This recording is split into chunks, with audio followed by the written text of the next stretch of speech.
I was born with skin white as snow, sold by my parents as a curse, until the day a king looked at me and saw, not an abomination, but a queen. What would you do if the very thing that made others reject you became the reason someone powerful chose you above all others? I learned early that my skin was considered a curse. Moon-ooched, they called me, as if the night sky had stained me with its pallor. My parents' final act before selling me to the village healer was to name me Zara, after a constellation they hoped would guide me through darkness. Ironic, since darkness was the only place I felt safe. The small cottage at the edge of the dense forest had been my home since I was 7. 10 years had passed, and I still remembered the day my father placed my small hand in the wrinkled grasp of Healer Maris. "She'll be useful to you," he had said, not meeting my eyes. "The girl sees things others don't." What he didn't say was that I was an embarrassment, a burden, a bad omen they could finally profit from.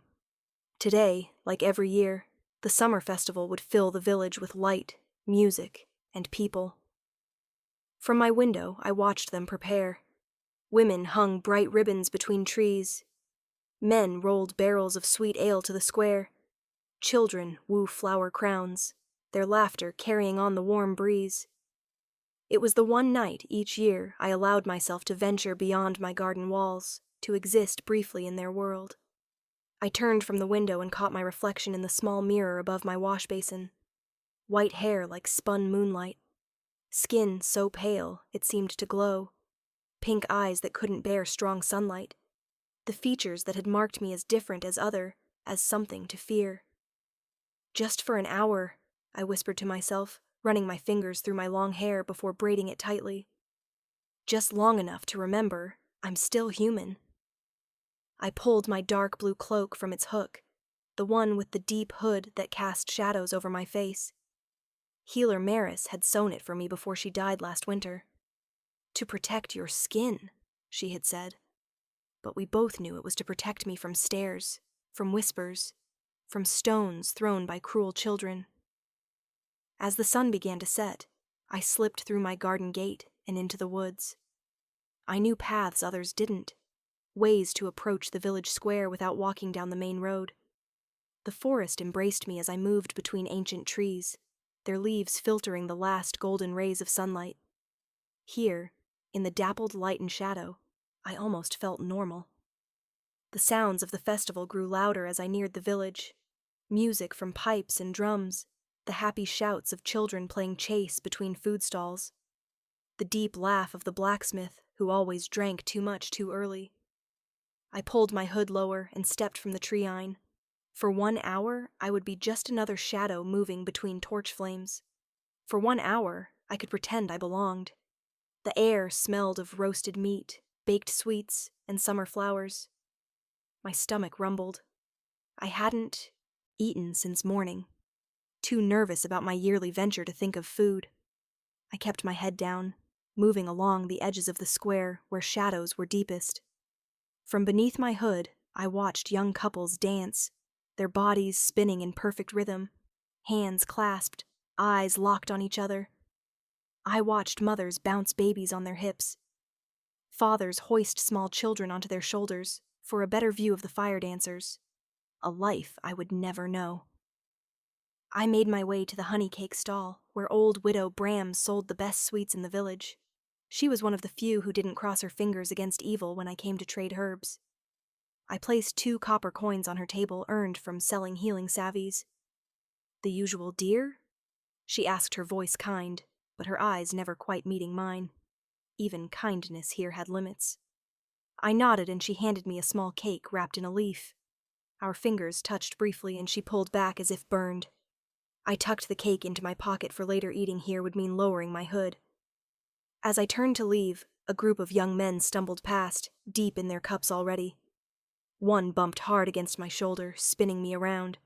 I lost my balance, my hands flying out to catch myself. My hood slipped back just for a moment, but it was enough.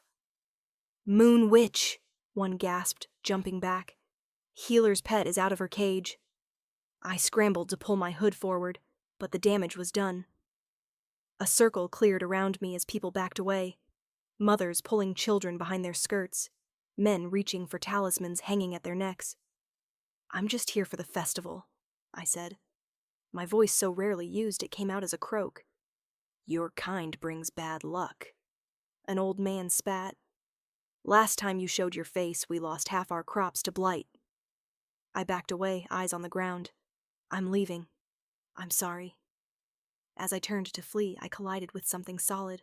Someone tall. Strong hands steadied me, gripping my upper arms. I looked up before I could stop myself. Straight into eyes so blue they reminded me of the cornflowers that grew wild at the forest edge. A man's face. No, not just any man. Even I, isolated as I was, could see he was different. His clothes were finally made, his bearing straight and proud. Around him, villagers who had been ready to chase me away with harsh words, or worse, suddenly lowered their eyes. Some even bowed slightly. For one heartbeat, I forgot to be afraid. His eyes held no disgust as they took in my pale features. Only curiosity, recognition. Whatever it was, it terrified me more than hatred ever could. To be truly seen was a danger I couldn't afford. I pulled away from his grip, tugging my hood back into place. Without a word, I turned and ran, pushing past startled festival goers, not stopping until I reached the safety of the trees. Behind me, I felt those blue eyes following, burning into my back like twin flames. Only when I reached my cottage did I dare to breathe again. I barred the door, pressed my back against the rough wood, and slid to the floor. My heart hammered in my chest like a trapped bird. Something had shifted in that brief exchange of glances. Some balance tipped. I could feel it in the air around me, in the sudden tightness of my skin. I pulled the honey cake from my pocket. It had been crushed in my flight, but I ate it anyway, licking the sweetness from my fingers as I stared into the dying embers of my hearth fire. "Foolish," I whispered to the empty room. "Foolish to think you could ever be one of them, even for an hour." But a sleep finally claimed me that night. It was not the hateful faces of the villagers that followed me into dreams, but those piercing blue eyes, seeing me, truly seeing me for the first time in my life. 3 nights after the festival, a storm broke over the forest with a fury I had rarely witnessed. Rain pounded on my little cottage roof like 1,000 impatient fists. Wind howled through the trees, bending their ancient trunks and tearing leaves from branches. I huddled by my fire, a wool blanket wrapped tight around my shoulders, watching sparks fly up the chimney each time a particularly strong gust hit. The storm had raged for hours, like the forest itself was trying to tear free of its roots. Lightning flashed so often it turned night into a strange flickering day. Thunder rolled overhead, shaking the cups on my shelf until they rattled against each other like chattering teeth. I had long ago learned not to fear storms. They were simply the sky's way of cleansing itself. But this one felt different, heavier, more purposeful somehow. I was reaching for more wood to feed the dying fire when I heard it, a sound that didn't belong to the storm. A pounding not on my roof, but on my door. 3 hard knocks, then silence, then 3 more. More desperate than the first. Visitors meant danger.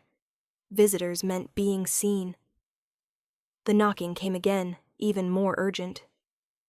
I grabbed my small kitchen knife from the table and crept toward the door. "Who's there?" I called. My voice nearly lost in the howl of the wind. "Please," a man's voice answered, strained with effort. "Help us." Something in that voice made my hand move to the bar across my door. I lifted it slowly, knife still clutched in my other hand, and pulled the door open just enough to peer out. The sight stole my breath. There in the pouring rain stood the man from the festival, the one with eyes like cornflowers. But now those eyes were wild with worry. His fine clothes soaked and torn. In his arms he carried a small limp form, a child.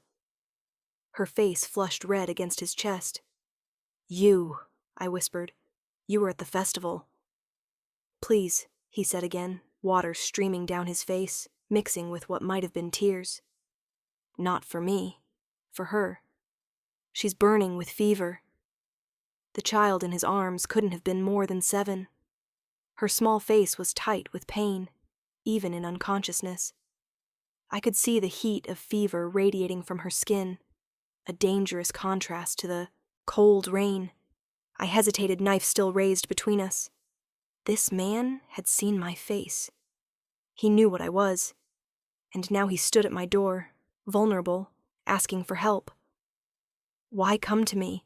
I asked, not moving from the doorway. The village has a new healer. We can't go to the village, he said, his voice dropping lower. And the girl said before she fell unconscious. She said to find the moon lady in the forest. She said you would help. I felt my heart skip in my chest. The moon lady, is that what they called me in whispers? I looked at the child again, her breath coming in short, painful gasps. I recognized the desperation in the man's voice, the sound of someone who would do anything to protect someone they loved. It was a devotion I'd never known, but somehow understood bone deep. I stepped aside and opened my door wider. Bring her in quickly. The man hurried past me, carrying the child to my small bed by the fire without being told. As he gently laid her down, I noticed dark stains on his shirt, too dark to be rain. You're hurt, I said, closing and barring the door against the storm. He didn't answer, his focus entirely on the child, as he brushed wet hair from her hot forehead. Her name is Nessa, he said softly. She's been sick for days, but tonight the fever spiked. I moved to the child's side, placing my cool hand on her burning cheek. Her skin was dry despite the rain, her small body rigid with fever's grip. I could feel her pulse racing too fast beneath my fingers. She needs willow bark tea for the fever, I said, moving to my shelves of herbs and roots and Euryalpylus for the chest. I can hear congestion in her breathing. I worked quickly, mixing herbs, heating water, all too aware of the man watching my every move. When I turned back to the bed with a cup of steaming tea, he had removed his wet outer jacket and sat on the edge of the mattress, holding the girl's tiny hand in his. You'll need to lift her, I said. She must drink this. He nodded, gently, raising the child into a sitting position against his chest. With surprising tenderness for hands so large, he helped me tip small sips of the bitter tea into her mouth. Most dribbled down her chin at first, but soon she began to swallow reflexively. Good, I murmured. That's good, Nessa. Brave girl. Only when the child had taken half the cup did I turn my attention to the man. Now in the firelight I could see his wound more clearly, a deep gash across his left shoulder, still seeping blood. You need tending too, I said, setting the cup aside and reaching for clean cloths. He shook his head. The child first. She's had what she needs for now. The fever will take time to break. I dipped a cloth in clean water and held it out. Remove your shirt. That wound will fester if not cleaned. He looked ready to argue, then seemed to think better of it. With a wusichi, he pulled his torn shirt over his head, revealing not just the fresh wound, but a map of old scars across his chest and arms. This was a man familiar with violence. I am Alaric, he said as I began to clean his wound. The child is Nessa, my ward. Bandits attacked our caravan on the North Road. The others, he trailed off, his jaw tightening. I don't need your name or your story, I said, perhaps more sharply than intended. Once the storm passes and the child is stable, you'll leave. His eyes, those cornflower blue eyes, studied my face in the firelight. I was suddenly aware that my hood was down, my white hair and pale skin, fully visible in my own home for the first time to anyone but Healer Maris. You have the gift of healing in your hands, don't you? He asked quietly. They say those touched by the moon carry such magic. I pressed the cloth harder against his wound, making him inhale sharply. What they call a gift, they also call a curse. Which do you see? He didn't answer, but his gaze softened. One large hand came up to catch mine where it worked at his shoulder. For a moment we stayed frozen like that, connected by touch, separated by worlds. "Thank you," he said simply, "for helping when you had every reason not to." I pulled my hand free and turned away, busying myself with preparing a pus for the child's chest. "I help because I can," I said to the herbs I crushed in my mortar. "Not because of who asks." The storm continued to rage outside, but inside my small cottage, something shifted. The space that had always been just mine now held others their breath, their pain, their gratitude. It felt strange, frightening, and somehow like the first clear breath after a lifetime of shallow ones. "Your wound needs stitching," I said, not looking at him as I worked. "After I tend to Nessa, you've shown great kindness tonight," Alaric said. "I won't forget it." "Don't make promises, stranger," I replied, moving to place the pus on the child's chest. "The storm won't last forever." But as thunder crashed overhead and rain continued to hammer my little home, I wondered if some storms change us forever long after the skies clear. The thought should have terrified me. Instead, I felt a flutter beneath my ribs, like a bird testing wings too long kept folded. A week passed in strange harmony. Nessa's fever broke after 3 days, but the roads remained flooded from the storm. At least that was Alaric's explanation for staying. I began to suspect he simply had nowhere urgent to be an impossible thought for a man who carried authority in the set of his shoulders and command in his voice. The small girl took to me quickly, her bright eyes following me as I moved about the cottage, brewing teas and grinding herbs. She had Alaric's dark hair, but none of his solemn nature. Once her strength returned, questions poured from her like water from a spring. "Why is your hair white?"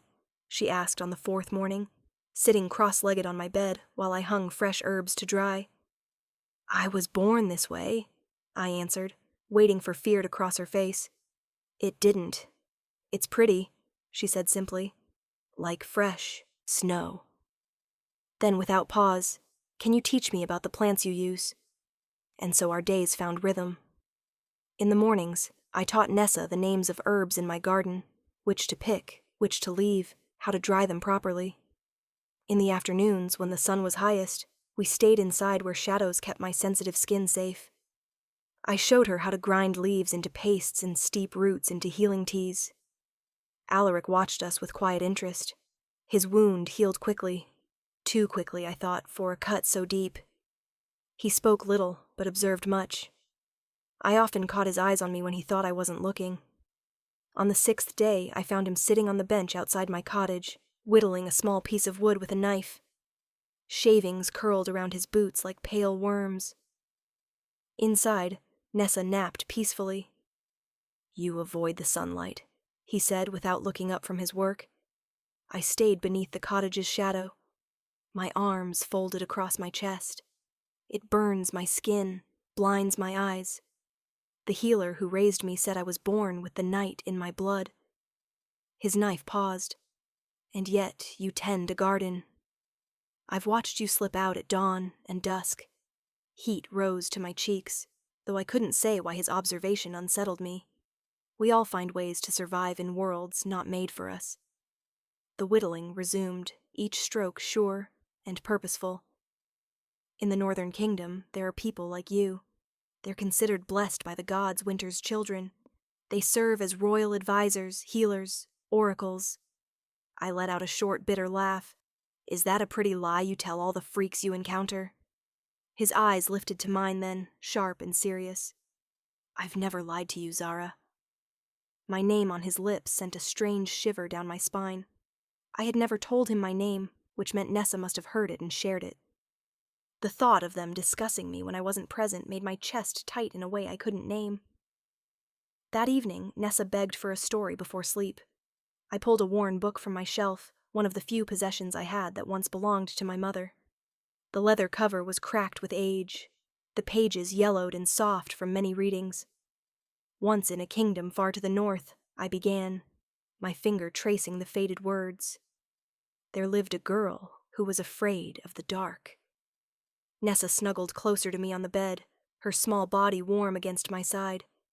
From his chair by the fire, all Alaric watched, his hands still working the piece of wood into shape.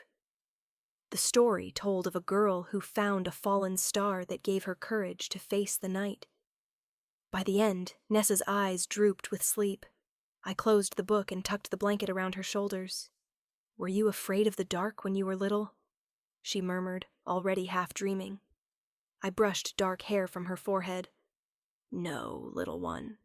The dark was the only place I felt safe." When I looked up, Alaric had set aside his whittling. In the firelight, his face seemed softer, the hard lines of his jaw less severe. He stood and motioned toward the door. Without thinking, I followed him outside. Night had fallen fully. The sky clear after days of rain. Stars crowded the darkness above us, and a half-moon cast silver light across my small herb garden. In this light, my pale skin seemed to glow faintly, as if reflecting the moon's gentle touch. Alaric stood close enough that I could feel the warmth radiating from his body. "You look most alive in moonlight," he said quietly. I should have stepped away, should have gone back inside to the safety of walls and routine. Instead, I tilted my face to the stars and breathed deeply. "It's the only time I don't have to hide," I admitted, "when darkness makes everyone equally blind." "Not equally," he said. "Your eyes see better in darkness than most, don't they?" I nodded slowly. Another curse, another difference, or another gift. His hand reached for mine. I flinched but didn't pull away. His skin was warm against my perpetually cool fingers. Difference isn't always curse, Zara. Sometimes it's exactly what's needed. We stood in silence for long moments, connected by that simple touch. When had anyone last touched me without fear or purpose? I couldn't remember. "Why are you really here?" I asked finally, my voice barely above a whisper. "You and Nessa could have reached the village days ago. The roads have been clear enough." His thumb traced a small circle on the back of my hand. "Perhaps I'm not ready to return to who I was before the storm." And who was that? He turned to face me fully, still holding my hand. In the moonlight, his eyes looked almost silver rather than blue. A man with many responsibilities and few choices. A man who had forgotten what it means to be seen for himself, not his position. I knew I should ask what position he meant, what responsibilities. But something in me feared the answers would end this strange peace we had found. So instead, I asked, "What are you carving?" "The wood you work each night." A small smile touched his lips. He reached into his pocket with his free hand and pulled out a small figure. In the moonlight, I could make out the shape of a wolf, its head raised as if howling at the moon. The detail was remarkable for such a small piece. "For Nessa," he said, placing it in my palm, "and for you to remember us by when we're gone." My fingers closed around the small carving. "You speak as if you'll leave soon. All storms end, Zare. All visitors depart." A sadness touched his voice, but not all connections fade with distance. That night, after both Alaric and Nessa had fallen asleep, I sat by the dying fire, cradling the small wooden wolf in my hands. How strange that in just 1 week, my silent cottage had transformed from sanctuary to something that would feel empty when they left. The next morning I found Alaric standing in my garden at dawn, his face turned toward the sunrise. I stayed in the shadows of the doorway, watching him. His profile was strong against the pink-gold light, his shoulders straight despite the weight I sensed they carried. "I know you're there," he said without turning. "You move quietly, but not silently." I stepped out, staying beneath the cottage's overhang where the early light couldn't reach me. Old habit. People don't notice what moves in shadows. He turned then, his eyes finding mine across the dew-damp garden. "I would notice your absence, Zara, even in the darkest shadow." Something dangerous unfurled in my chest at those words. Something like hope. Hope is a luxury for those who haven't learned that the world takes what it wants from you, regardless of what you're willing to give. I had learned that lesson early, and well. And yet, "Will you read more stories today?" he asked, changing the subject as if sensing my discomfort. I nodded, Nessa enjoys them. It helps her heal. And you? What helps you heal, Zara? The question caught me off guard. No one had ever asked what I needed. What helped me? I had always been the healer, never the healed. I don't know, I answered honestly. I've never thought about it. Alaric crossed the garden to stand before me, close enough that I had to tilt my head back to meet his gaze. Perhaps it's time you did. Dawn broke gentle and pink over my cottage the next morning, light spilling through the trees like honey. I woke to the sound of Nessa's laughter in my garden, a sound so rare in my life that for a moment I thought I was still dreaming. The child's voice rose and fell in happy chatter, punctuated by Alaric's deeper tones. I dressed quickly, wrapping a light shawl around my shoulders, despite the growing warmth of the day. My pale skin would reen and burn within minutes of direct sunlight. Another reminder of my difference. I moved to the window, peering through the wavy glass to see Alaric lifting Nessa high to pick apples from the lone tree at the garden's edge. "Higher," she squealed, reaching for a bright red fruit just beyond her fingertips. Alaric obliged, his strong arms raising her as if she weighed no more than a feather. "Any higher and you'll fly away," he teased. The sight made my chest ache with a feeling I had no name for. They looked like what I imagined a family might be connected by something deeper than blood or duty. I had never known such easy joy, such casual affection. I was still watching when Eric suddenly stiffened, his head turning sharply toward the forest path. He lowered Nessa quickly, saying something I couldn't hear through the glass. The child's smile disappeared. She ran to the cottage door, which flew open a moment later. "Zara!" Nessa cried, her small face pinched with fear. "People are coming." I moved to the door just as Arik reached it. His body blocked the entrance, one arm keeping Nessa behind him. "Village guards," he said in a low voice. With the magistrate, cold fear washed through me. The village leaders rarely came to my cottage, and never in numbers. When they needed my herbs or healing, they sent children or old women, as if my strangeness might be less catching to those already vulnerable. "What have you brought to my door?" I whispered, suddenly remembering that I knew nothing of this man beyond the care he showed for Nessa and the gentleness he had shown me. Alaric's eyes met mine, steady and grave. "Trust me, Zara, please." From the path came the sound of horses and men approaching, the jingle of metal weapons or chains. I couldn't tell. My heart hammered against my ribs like a trapped bird. "Take Nessa to the root cellar," I said, making a quick decision. "Now," I nodded once, scooping Nessa into his arms. I led them to the back of my one-room cottage, pulling up the hidden trapdoor in the floor. Below, rough honeyed steps led to a small cellar where I stored roots and winter preserves. Alaric lowered Nessa down, then paused, his hand catching mine. "Whatever happens," he said, "remember what I told you about the Northern Kingdom." Before I could ask what he meant, a pounding came at my door. A lyric disappeared into the cellar and I dropped the rug back over the trapdoor. I smoothed my skirts, pulled my shawl tighter around my hair, and moved to answer.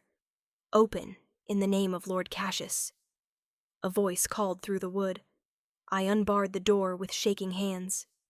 Outside stood 5 village guards, their hands on sword hilts, and behind them, Magistrate Cole, a thin man with a permanent frown. "Healer," the magistrate said without greeting. "We come on urgent business." I kept my eyes lowered, a posture of submission I had learned early. "How may I serve, magistrate?" "By order of Lord Cassius, surrender the child and the northern spy." He thrust a scroll toward me, but I did not reach for it. "I don't understand," I said, genuine confusion in my voice. "What child? What spy?" The magistrate's thin lips pressed tighter. "Do not play games, Moon Girl. A man and child were seen entering your cottage days ago. The man is wanted for questioning by Lord Cassius. Surrender them now." I opened my mouth to deny again when a movement behind me made all the guards reach for their swords. Alaric stepped forward, his presence suddenly filling my small doorway. "This woman is under my protection," he said, his voice deeper and more commanding than I'd ever heard it. The magistrate's face flushed red. Who are you to claim such authority? Seize him! The guards hesitated, something in Alaric's bearing giving them pause. He reached slowly into his shirt and pulled forth a medallion that hung from a chain around his neck. It caught the morning light, gleaming gold and blue. I am all Alaric, king of the northern realm, he said simply. You trespass on what is mine. The effect was immediate.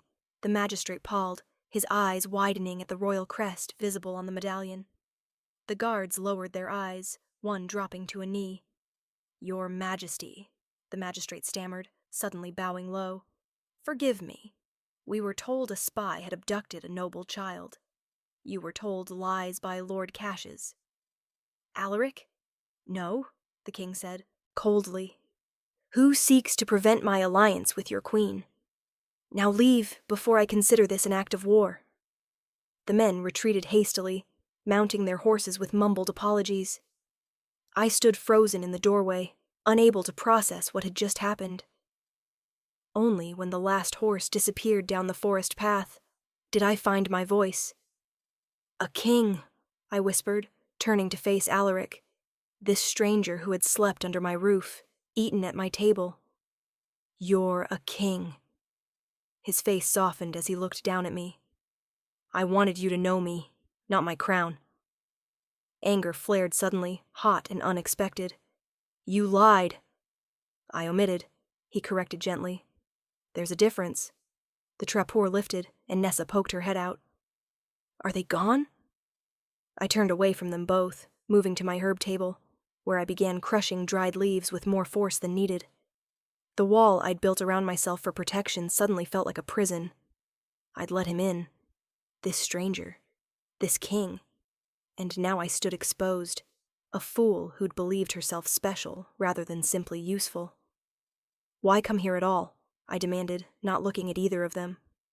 Why not go to the village, reveal yourself, command whatever help you needed?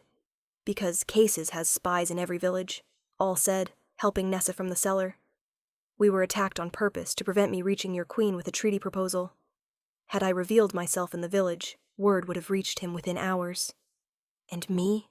Why trust a moon-touched outcast? My voice cracked on the words. Because you are like those revered in my kingdom, he said, moving to stand beside me. Because I saw your gentle hands and kind heart beneath your fear. And because Nessa saw in you what I did someone true in a world of lies. The child slipped her small hand into mine. I told you she would help us, she said, looking up at Alaric. The Moon Lady is good. I pulled my hand free from hers, the anger draining away, leaving only confusion and hurt in its wake. And now that the magistrate knows who you are, what happens to me when you leave? They already feared me. Now they'll wonder what a king wanted with a freak like me. Come with us, Alaric said simply, to the northern kingdom, where your differences are honored, not feared. I looked into his eyes, those blue eyes that had seen me, truly seen me. From the first moment at the festival, for the first time, I understood the weight behind his gaze. The authority I had sensed, but couldn't name. Kings don't travel alone with children, I said softly. Where are your guards? Your servants? Dead or scattered in the ambush, he answered, a shadow crossing his face. Nessa and I barely escaped. I am not just any king, Zara. I am a king who believes in seeing with his own eyes, in knowing his allies and his enemies firsthand. Outside, a bird called a warning. Eric moved quickly to the window, peering out. They've returned, he said grimly. With more men, my heart sank. The magistrate didn't believe you, or Cassius's gold speaks. Louder than my title. Alaric turned to me, his face set in hard lines. We need to leave now. Is there another way out? I nodded, moving to the back of the cottage. Through the garden, then the stream path. It will lead us deeper into the forest where they won't follow. Nessa grabbed her small pack while Eric collected his sword. I hesitated, looking around. The only home I had known for 10 years. Everything I owned was here. My books, my herbs, my mother's few keepsakes. "Zara," Alaric said gently, "we must go." I grabbed only my medicine bag and my warmest cloak. As the sound of horses drew nearer, we slipped out the back door and into the shadows of the forest, leaving behind the life I had built from others' rejection.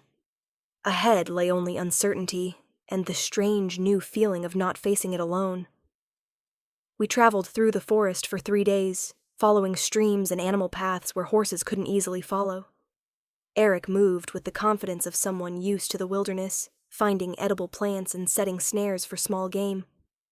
Nessa kept her small hand tucked in mine whenever the path grew steep or when darkness fell. On the morning of the 4th day, we reached a wide clearing where a small camp had been set up, 3 tents, and a cook fire, with men in blue and silver uniforms standing guard. Relief washed over Alaric's face at the sight.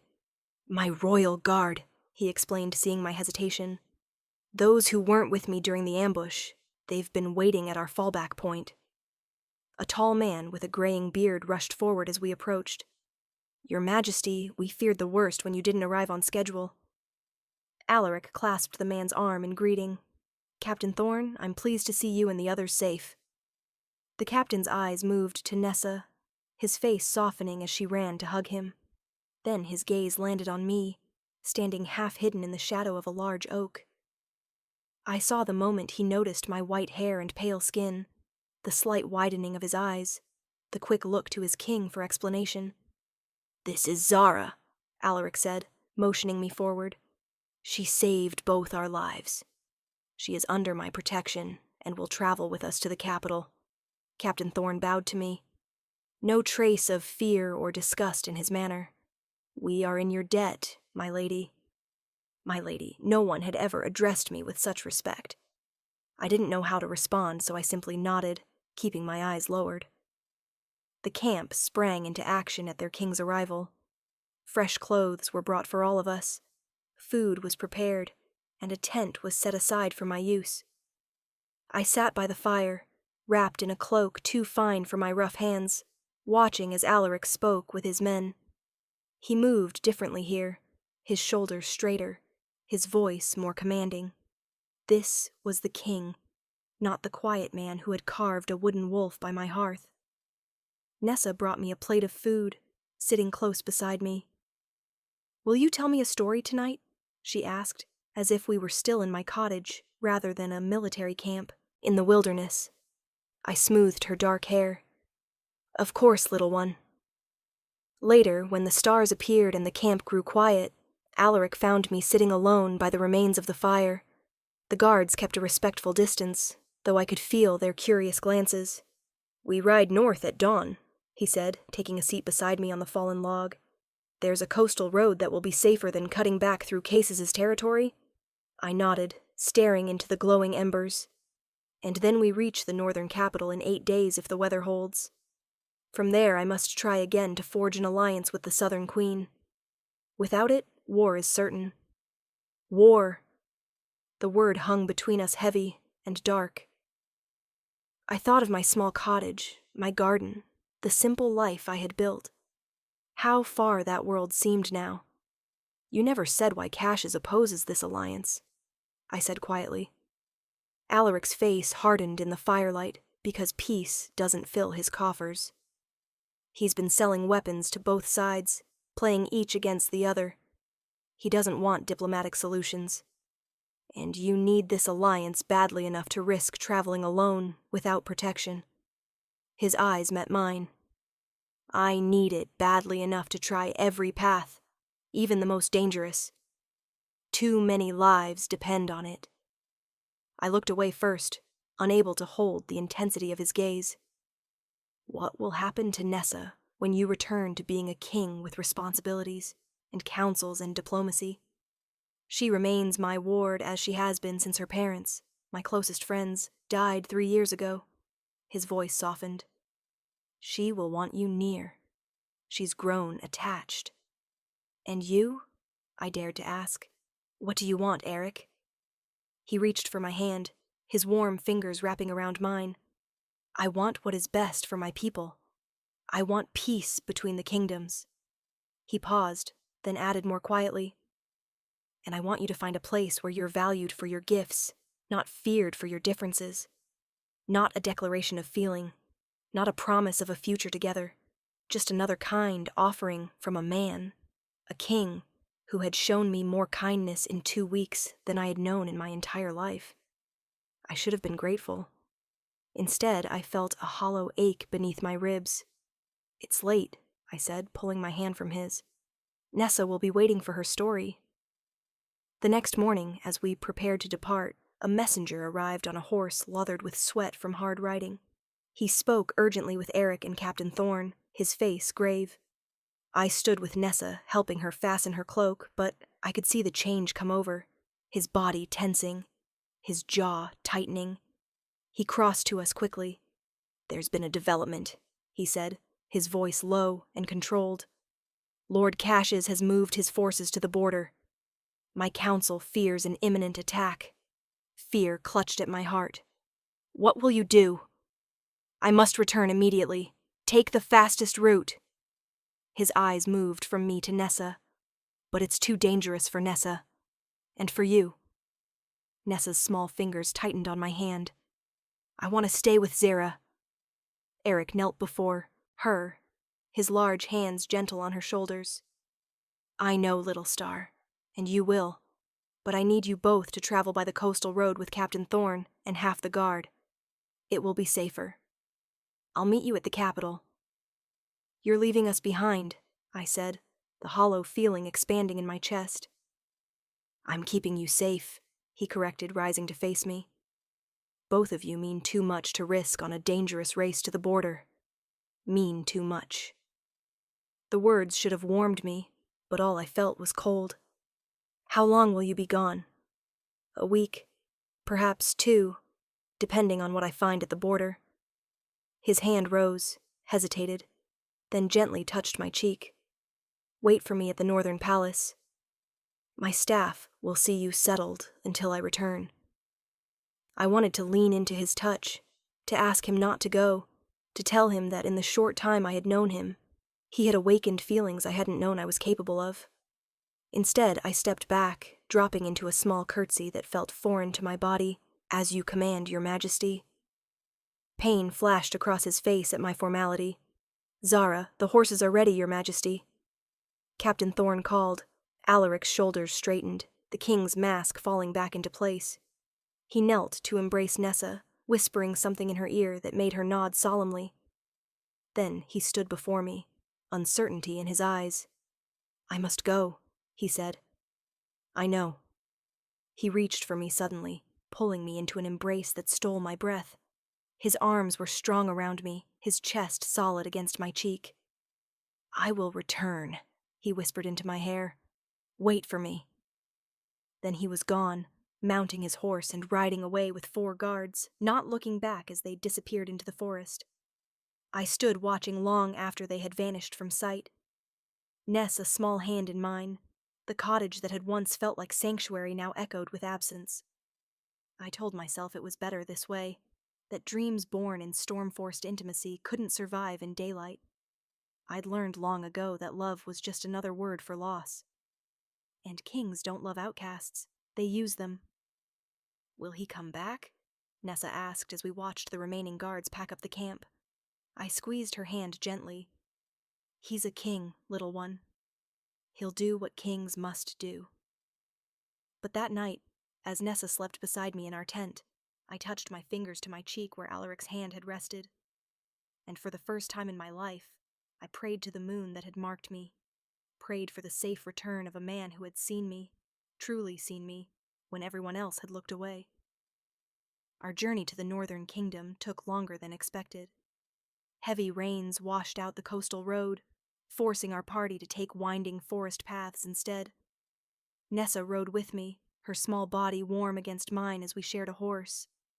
At night, she curled against my side in our tent, her nightmares fewer when I was near. Captain Thorne treated me with formal respect that the other guards soon copied. No one stared at my pale skin or white hair. No one whispered, moon-touched, or made signs against evil when I passed. It was strange to move through the world without the weight of others' fear pressing down on me. On the 12th day, we crested a hill and saw the northern capital spread below us. A city of white stone and blue roofs nestled between mountains and sea. Towers reached toward the sky, and even from this distance I could see boats with colored sails in the harbor. "It's beautiful," I whispered, my arms tightening around Nessa. Captain Thorne nodded beside me. "North Haven has stood for 1,000 years. Our ancestors built with stone that catches the light like snow. As we rode through the city gates, I pulled my hood lower from old habit, but Captain Thorne gently touched my arm, shaking his head. "No need for that here, Lady Zara. In the north, your coloring is seen as blessed, not cursed." I lowered my hood with shaking hands. The feeling of sun on my face without shame was foreign, frightening, and somehow wonderful. People in the streets glanced at me, but with curiosity, or even respect in their eyes, not disgust. A few children with skin as pale as mine walked freely, holding their parents' hands. The palace rose before us, its white walls gleaming in the afternoon light. Guards in blue and silver opened the gates at our approach, bowing to Captain Thorne. I felt small and out of place as we rode into a wide courtyard, where servants rushed forward to take our horses.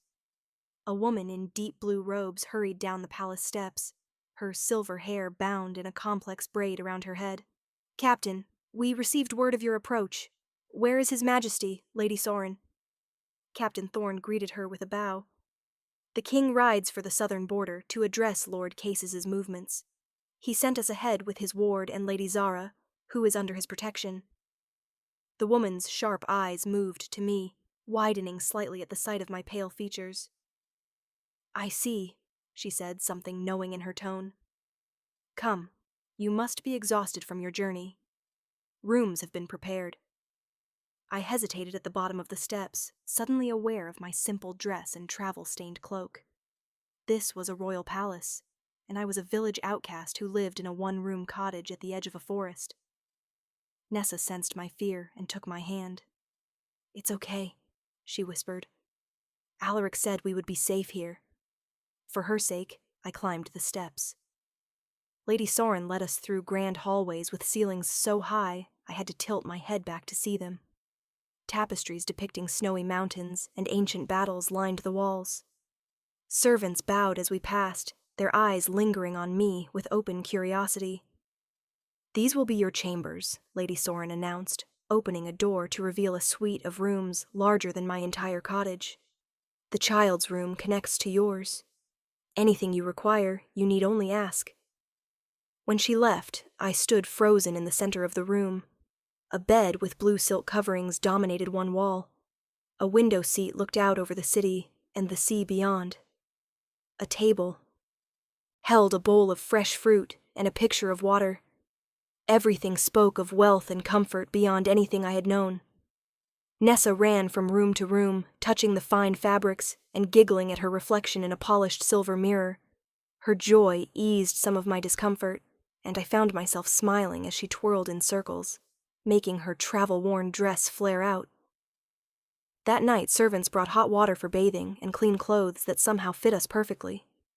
Nessa fell asleep quickly in her new bed. Exhausted from our journey, I sat by the window, watching the moon rise over the sea, wondering where was and if he was safe. 2 weeks passed in a strange, dreamlike state. Each morning, tutors came for Nessa, treating her return as routine. Each afternoon, I explored the palace gardens, which held healing herbs I had never seen before. Lady Sorin visited daily, teaching me court customs with brisk patience, but of all Eric we heard nothing. Then on the 15th day, everything changed. I was in the garden harvesting mint for a tea to help Nessa sleep when Lady Sorin found me. Her face was tight with worry. "Come quickly," she said. "There's news you should hear." I followed her to a large room where maps covered the walls. Several men in fine clothes stood arguing around a table. They fell silent when I entered. "Lady Zara," one man said, his tone making the title sound like a question. Lady Sauron's hand pressed firmly against my back. "Tell her what you just told me, Lord Bran." The man cleared his throat. "We've received word that Lord Cass has taken ill. Gravely ill. He claims he was poisoned by a northern witch sent by King Alaric." Cold fear gripped my heart. What does this have to do with me? The description of this alleged witch matches you, my lady. Pale skin, white hair.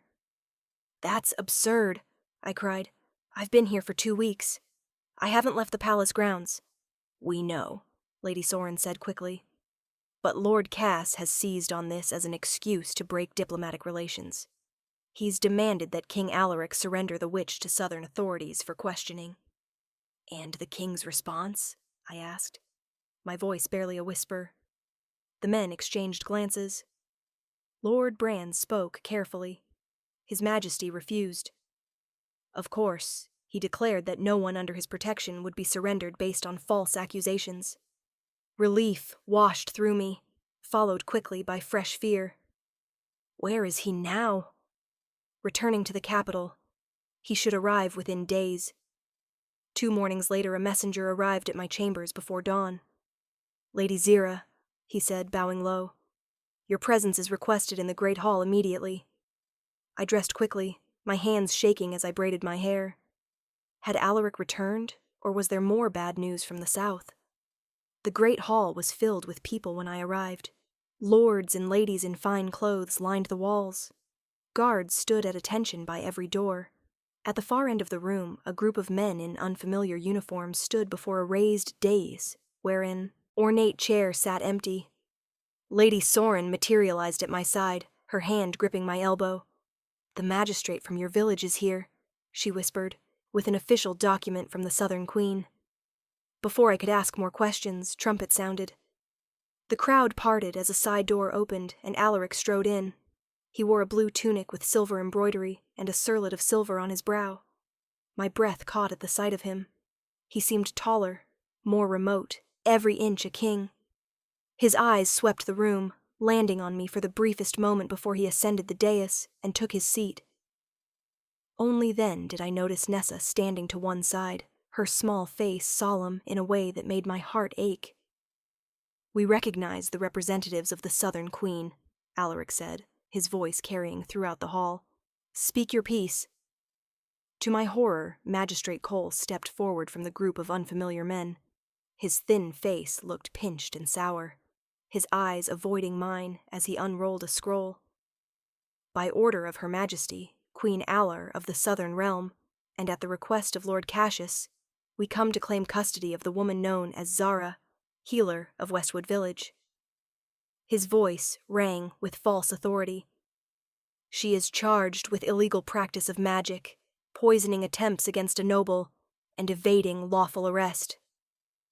Murmurs swept through the crowd. I felt dozens of eyes turned to me, and it took all my strength not to pull my old hood over my head, to hide, as I always had. Furthermore, the magistrate continued, "The child known as Nessa is to be returned to the custody of Lord Cassius, her lawful guardian, following the deaths of her parents." Gasps echoed through the hall. Nessa made a small sound of distress, and a lady in waiting quickly moved to her side.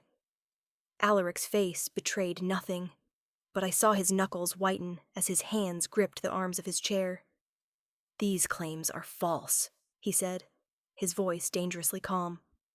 "Nessa has been my ward for 3 years, by written decree of her parents before their deaths, and Lady Zara has been under my personal protection since she saved both our lives. She has not left the Northern Kingdom in weeks." The magistrate sniffed. "Lord Cassius has sworn testimony that the witch used her powers to send poison across the border. Her kind are known for such dark abilities." "Enough." Alaric's voice cracked like thunder. "You will not speak of Lady Zara in such terms in my court." I stepped forward then, unable to remain silent any longer. I am not property to be seized, I said, my voice steadier than I felt. I am not an affliction to be studied. I will not go. The magistrate's face reddened. You have no choice, Moon Witch. The treaty between our kingdoms requires the surrender of criminal suspects. A treaty not yet signed, Alec countered, and one that would never permit the surrender of innocent subjects based on superstition and lies. I looked to Nessa, who watched with frightened eyes. Something hardened inside me, a resolve I had never known before. I would not let them take her back to Lord Cassius. I would not let them use me to start a war. The child you claim belongs to Lord Cass is under my protection now, I declared, moving to stand beside Nessa. Whatever you believe about me and my kind, she is innocent. I will not allow you to use her as a pawn in your lord's games. The magistrate sneered. Bold words from a village outcast. Guards seize her. No one moved. The northern guards remained at attention, their eyes on their king. Even the southern soldiers hesitated, seeming to sense that they stood on dangerous ground. I lifted my chin and met the magistrate's gaze directly. Leave or discover what else the moon has gifted me besides pale skin. A tense silence filled the hall. Then, to my surprise, Eric laughed a short, sharp sound filled with genuine amusement. He stood from his throne, all eyes turning to him. I believe you have your answer, magistrate, he said. Now leave my court before I consider this an act of aggression requiring a military response. The magistrate and his men left with clenched jaws and stiff backs, their boots echoing on the marble floors as they retreated from the great hall. Only when the massive doors closed behind them did I realize I had been holding my breath. My knees felt weak with relief and lingering fear. Nessa pressed against my side, her small face buried in the folds of my dress. Alaric descended from the dais, his surlet catching the light as he moved. The crowd parted before him, heads bowing respectfully. When he reached me, he stopped, something softening in his regal bearing. Are you well, Zira? He asked, his voice low enough that only I could hear. I nodded, not trusting my voice. Up close, I could see the shadows under his eyes, the new lines etched around his mouth. He looked tired, worn thin by whatever battles he had fought at the border. My lords and ladies, he addressed the court without looking away from me. I must speak with Lady Zira privately. We will reconvene the council at midday. Murmurs filled the hall, but no one objected. Lady Sorin appeared at my elbow once more. I'll take the child for her lessons, she said, extending a hand to Nessa. Nessa looked up at me, uncertain. I smoothed her dark hair and kissed her forehead. Go with Lady Sorin, little one. I'll find you later. Only when Nessa had gone, and the hall had emptied of all but a few distant guards, did Alaric speak again. Walk with me. He led me through a side door and down a corridor I hadn't explored before. Tall windows lined one wall, looking out over the sea far below. The morning light made the water shimmer like scattered gems. We walked in silence until we reached a small private garden enclosed by high walls. A single tree grew at its center, its white bark luminous against blue-green leaves. The moon ash, Alaric said, noticing my gaze. It grows nowhere else in the world but the north. Its sap runs silver under the full moon. It's beautiful, I said, finding my voice at last. Zara. He turned to face me fully. What you did in there, standing your ground against the magistrate, was brave and reckless. I lifted my chin. I meant what I said. I won't let them take Nessa, and I won't be treated as property to be handed over on false charges. A smile touched his lips. The frightened healer who once hid beneath the hood seems far away now. She is learning to stand in the light, I said quietly, though it still burns sometimes. Alaric moved to a stone bench and gestured for me to join him. When I sat, he remained standing, pacing the small garden with restless energy. There is something you should know, he began, his voice grave. Something I should have told you from the beginning. My heart squeezed painfully in my chest. You're sending me back. The words came out as a whisper. He stopped abruptly, his eyes widening. No, never that. I would never hand you over to those who would harm you. He ran a hand through his dark hair, a gesture so human, so unlike a king, that it eased some of my fear. It's about why I was in your village in the first place. Why I sought someone like you.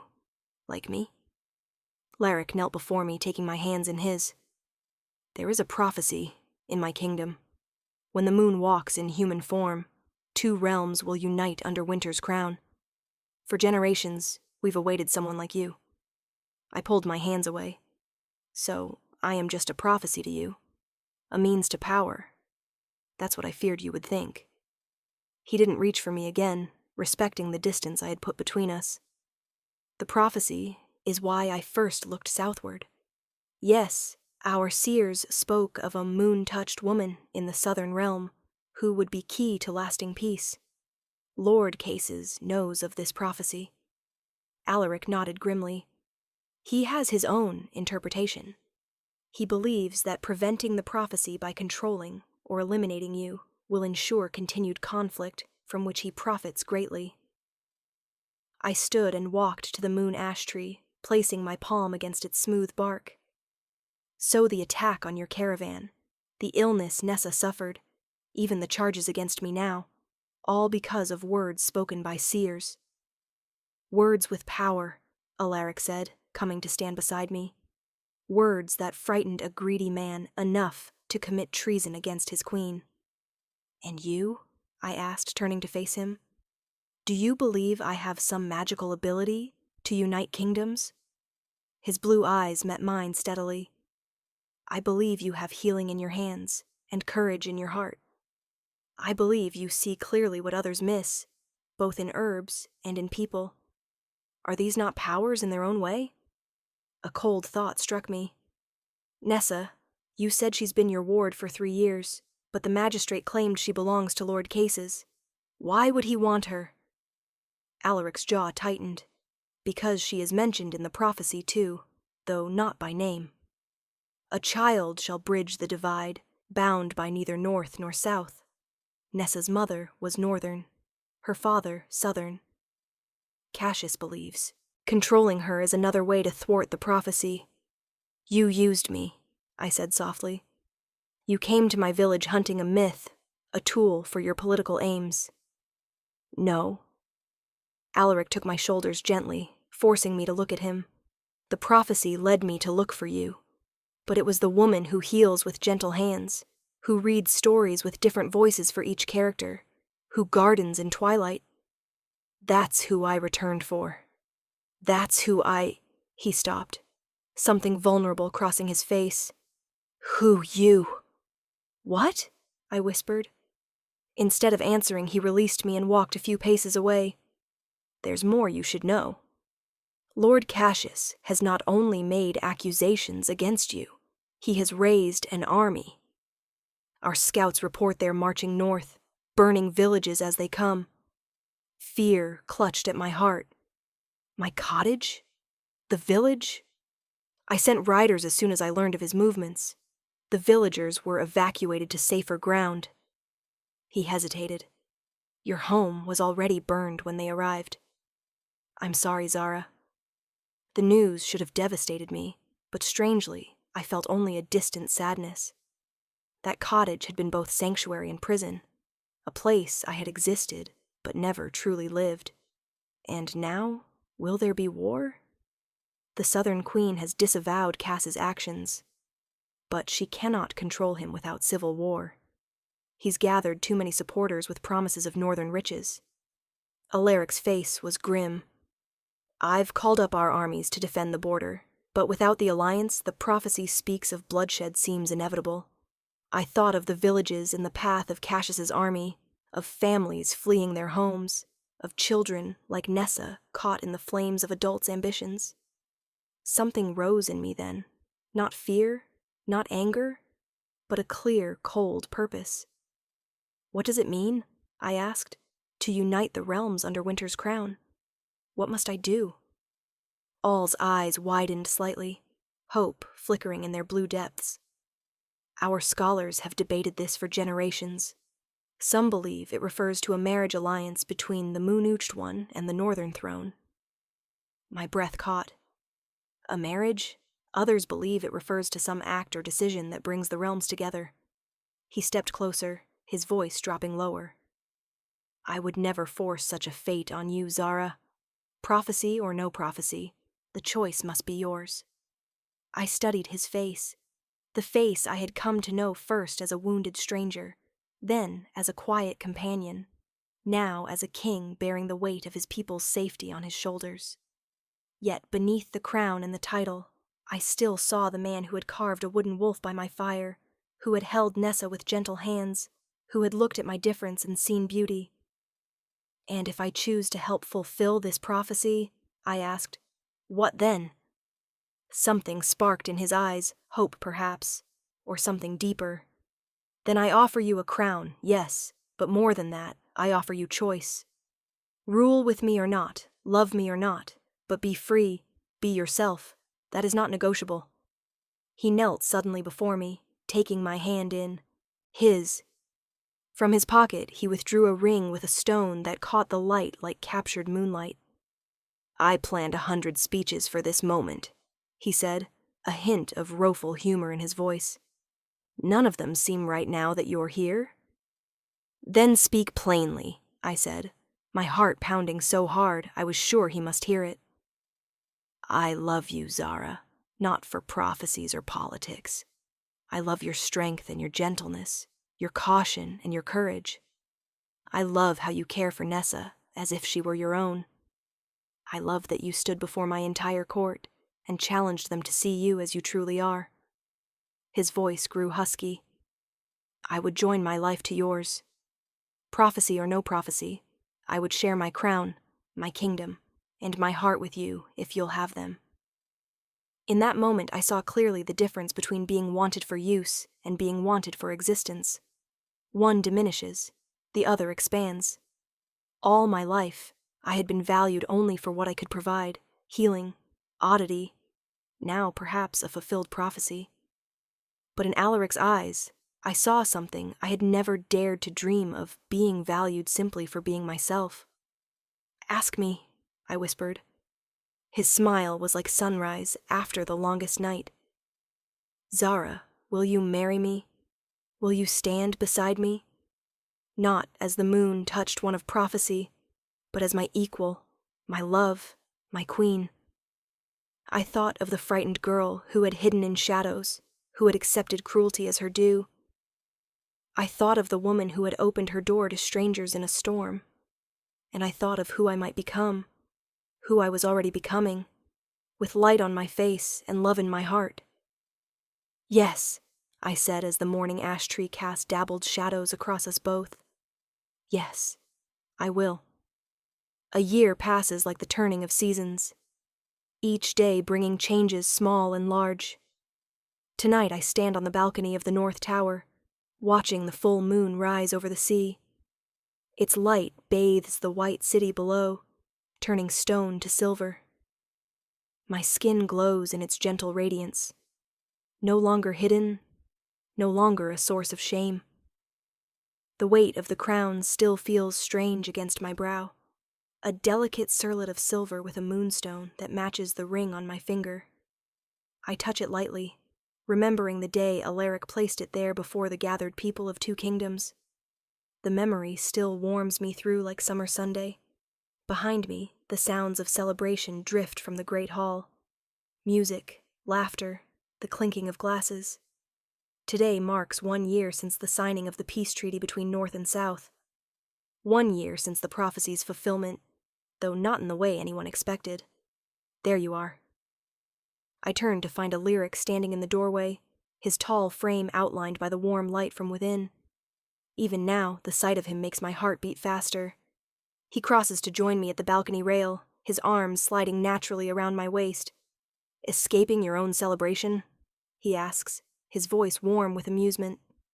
I lean against his solid strength, just borrowing a moment with the moon. She and I are old friends after all. He presses a kiss to my temple. She has blessed us all through you. Through us, I correct gently. The prophecy spoke of both of us, though we didn't know it then. The prophecy so simple in its truth. Once we understood it properly, when the moon walks in human form, 2 realms will unite under winter's crown. The moon was me, not just my pale coloring, but my healer's knowledge of plants that grow in darkness. My ability to see clearly what others miss. The winter's crown was all Alaric, whose kingdom of snow and ice had stood strong for generations.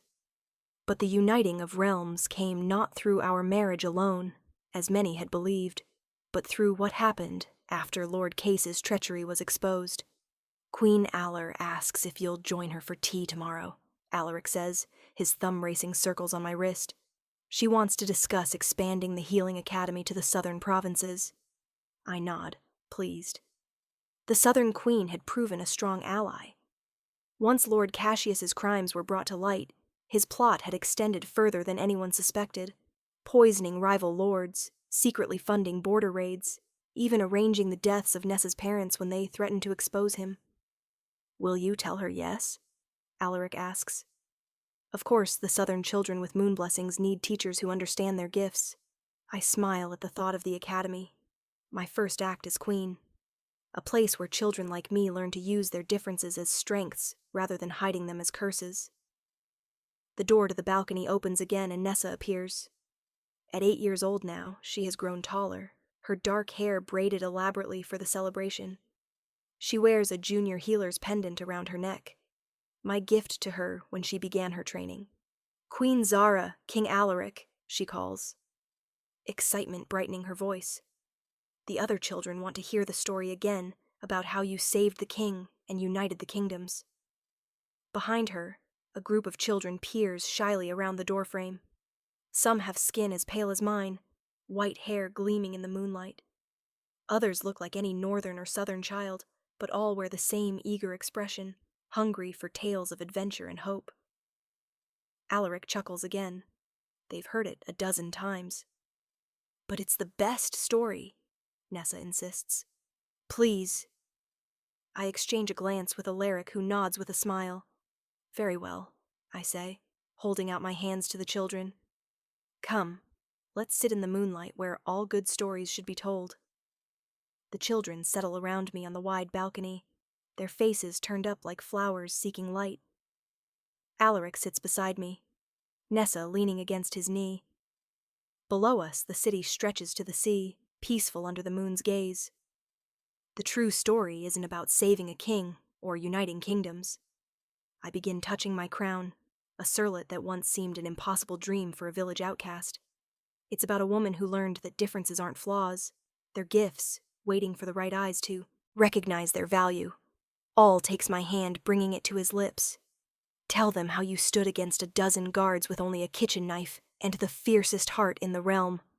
I laugh, squeezing his fingers. It was 3 guards, and I was terrified. Not too terrified to stand your ground, he reminds me. Not too terrified to change your fate. I look at the children's rapt faces, especially those with pale skin like mine. Children who once might have been hidden away, or sold as I was. Now they serve proudly in court, study at the academy, walk in sunlight and moonlight without shame. The most powerful magic isn't in spells or prophecies, I tell them. It's in choosing yourself again and again. Even when the world tells you that you are less, especially then a small girl with skin like fresh snow raises her hand. Is it true, Lord? Cassius tried to steal you away? I nod solemnly. He feared what the prophecy meant. He didn't understand that fighting fate only brings it to pass more surely. What happened to him? Asks a boy with eyes as pink as mine. He chose darkness over light, hatred over understanding. Alaric answers. When his treachery was exposed, he fled rather than face justice. They say he lives in exile now, far beyond our borders. What Alaric doesn't say is that Case's fall opened the way for peace. With his war-mongering influence removed, Queen Alar eagerly accepted the alliance Alaric had first journeyed south to propose. The border disputes ended, trade routes opened, and most importantly, Those born with moon blessings in the south were no longer persecuted, but protected by royal decree. And the village, Nessa prompts, tell them about the village. My heart swells at this part of the story. After peace was secured, I had asked for one boon, that my home village be granted royal protection and a special charter. Now it serves as a haven for those with gifts of healing. Regardless of their appearance or origin, the same people who once shunned me now welcome moon-blessed children from across both realms, taught by healers trained at my academy. Sometimes I tell the wide-eyed children, the place that once rejected you becomes the ground where new acceptance grows. The village that sold me because of fear now teaches others to see differences as strengths, not curses. A bell rings from within the palace, signaling the feast is about to begin. The children groan in disappointment. Go on, I tell them with a smile. There's honey cake for dessert, the same kind a widow once sold to a frightened girl at a festival. They scamper away, all except Nessa, who lingers. Will you and Father join us soon, Father? The word still brings tears to my eyes. 6 months after our wedding, Alaric and I formally adopted Nessa as our daughter and heir.